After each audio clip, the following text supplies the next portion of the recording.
Brotherhood Experience. I'm R.O. McCray, your host, and with me this week is a brother new to the fold, but it's like he's always been here. This is brother Mario Phillips Hammond. He is the incomparable, imaginative, and just outright amazing talent manager that has a talent everywhere he touches. I just want to introduce you to him, brothers. How are you doing today? I'm good. Now, Mr. Hammond, I want you to tell us about your beginning journey in Sigma and what drew you in. Well, let's see. I feel like it was it was one of those journeys that, I was running from. I've had a family that are Sigmas and Zetas. It was, my mom used to always tell me, even in my early 20s or late teens or whatnot, she thought, she was like, you're gonna be a Sigma, like nothing else. So, and I was like, at that time I was in the service, I was in the military. So, that was my focus. I really didn't have the time to, jump into, the Greek world. So it was just one of those things where I was just, just going through, I guess, the motion in life. And I just, one day, opportunity came. My godfather was part of Chi Alpha Sigma. And we was just talking, actually, at one of my artists that performed at a fashion show here with my godmama had did. And I was like, hey, y'all, y'all looking for new brothers or whatever. And, lo and behold, I was thrown in there, pretty much a couple weeks before they actually started, the whole, MIP process. And here I am. And it's always like that, to be honest with you.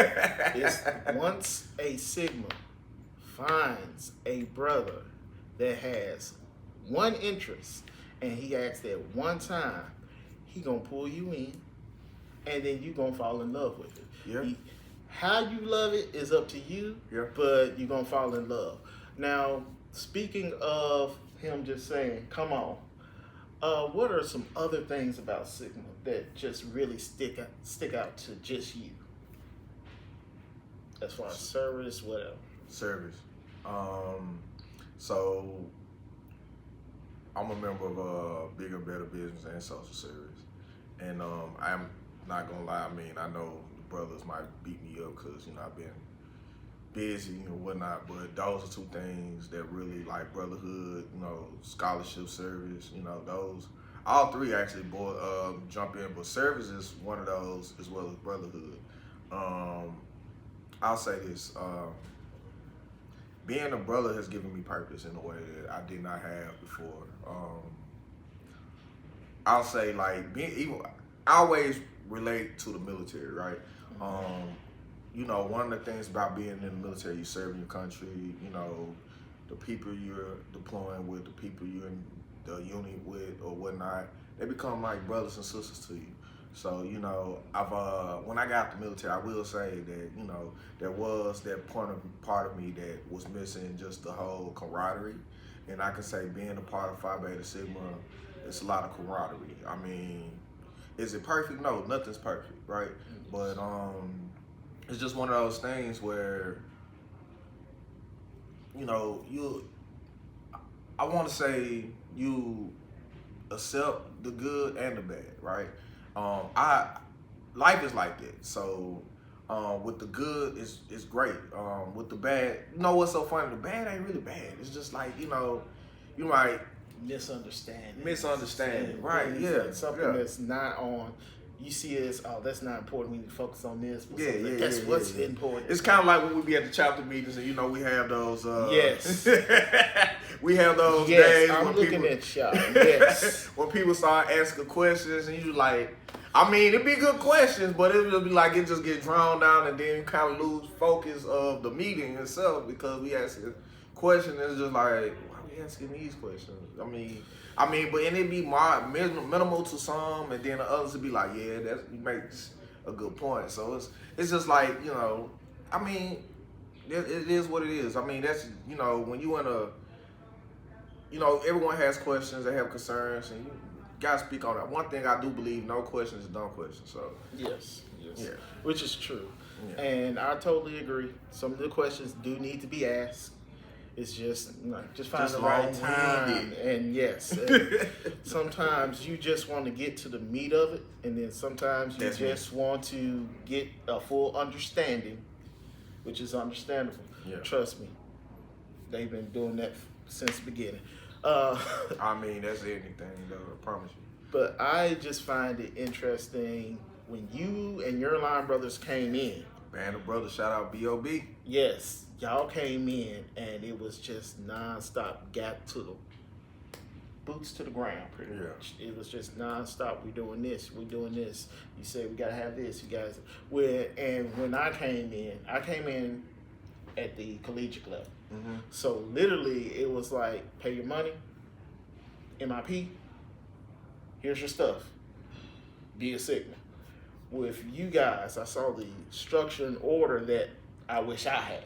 I'm gonna stop you real fast. I say this. Every one of my line brothers, I love them dearly. I know, like, we don't always agree with everything. I mean, brothers fight, brothers disagree.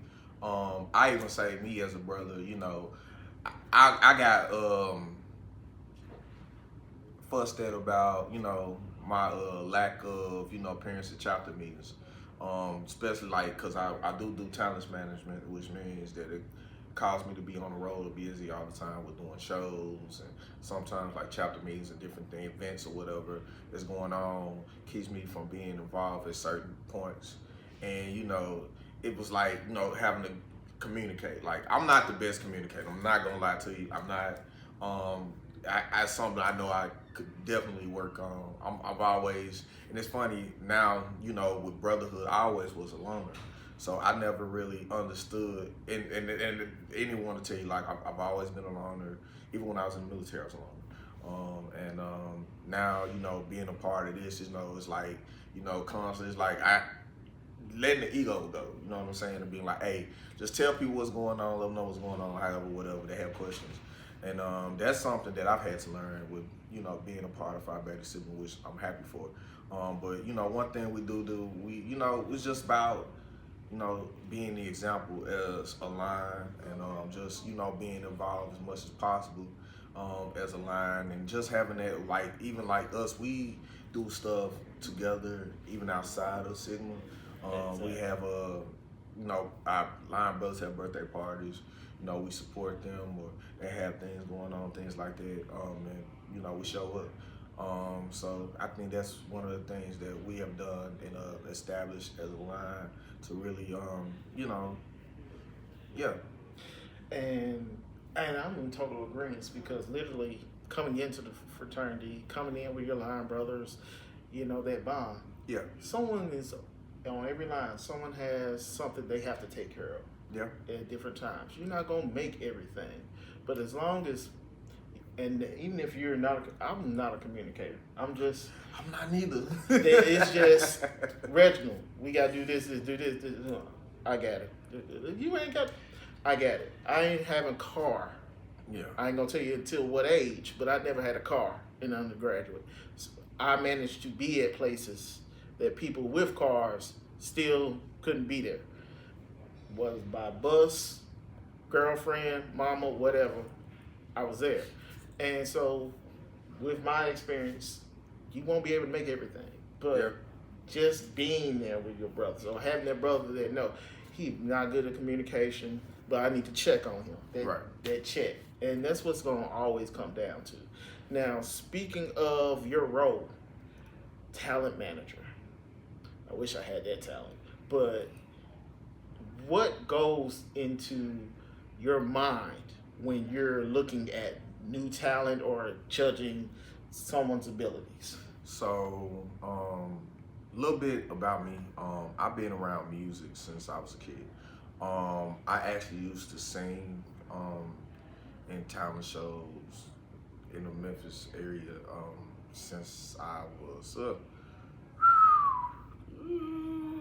7, and I was the youngest member of my mass choir in my church at 9 years old, like the only kid in the mass choir. And I've always had infinity and love for music. I also am a avid painter. Like I've been, I don't like to brag too much, but I guess you can say I was a little bit of a prodigy as a young age, where I sang, I drew. Like I was like 4 or 5 years old. Like when kids were drawing stick figures, I was drawing like full on pictures, like moving characters and stuff like that. I was really into like comic books and Power Rangers and stuff. Oh, yes. So I used to draw them all the time as kids. And my grandma really just seen like you know how to talk to a kid, but we look at this and it's like, this is really impressive. She actually has like some old like little sketchbooks, and like I was drawing as a little kid in like little notebooks and whatever. And it was more so like I went to school, I was around this, I was in the fine arts department in high school. I was offered a internship with Marvel Comics at like 13, in like 8th grade. Or was I 14? Well, anyway. So, but the music part, it kind of started. Actually worked with some people, did a song that actually became a hit but I was in high school. And anyway, I won't get into all that, but we gonna get into it. It's a long story, but I ended up getting into talent management once I got out the military. I had a lot of experience from doing music, DJing, producing, in my 20s while I was still in the military, in and out the military, however you want to put it. And I have a younger brother, nephews that needed, guidance. So that's how I really fell into talent management, and it just blew up afterwards. Wow.